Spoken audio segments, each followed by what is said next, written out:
Missile আক্রমণে ইসরায়েলকে নিঃশ্বাস নেওয়ার সময় দিচ্ছে না ইরান। শুক্রবার সকালে ইসরায়েল জুড়ে আবারও আছড়ে পড়েছে ক্ষেপণাস্ত্র।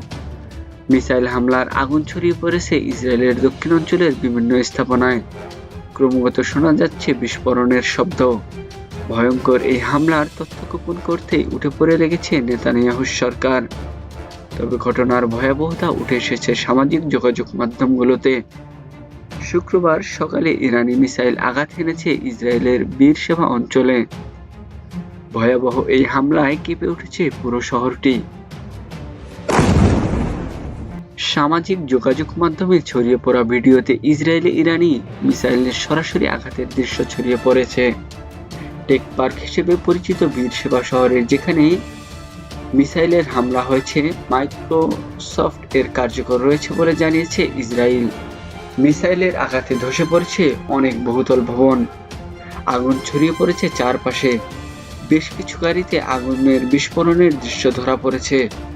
পরিস্থিতি নিয়ন্ত্রণে প্রাণপণ চেষ্টায় নেমেছে দমকল কর্মীরা। উদ্ধার অভিযান চালানো হচ্ছে ভবনগুলোর ধ্বংসস্তূপের নিচে। আহতদের উদ্ধার করে নেওয়া হয়েছে হাসপাতালে। শুক্রবার সকালে ইসরায়েলের সামরিক বাহিনী ইরান থেকে মিসাইল ছাড়ার কথা নিশ্চিত করে। প্রতিরক্ষার মাধ্যমে সেগুলো নিষ্ক্রিয় করার চেষ্টা করার জানায় তারা। তবে আইডিএফ এর সেই চেষ্টা পুরোপুরি ব্যর্থ করে ইসরায়েলের লক্ষ্যবস্তুর সরাসরি আঘাত হানে মিসাইলগুলি। ইসরায়েলের অর্থনীতি ও প্রযুক্তির অন্যতম এই প্রাণকেন্দ্রে হামলার ঘটনা তীব্র আতঙ্কে ঢুকেছে ইসরায়েলিরা।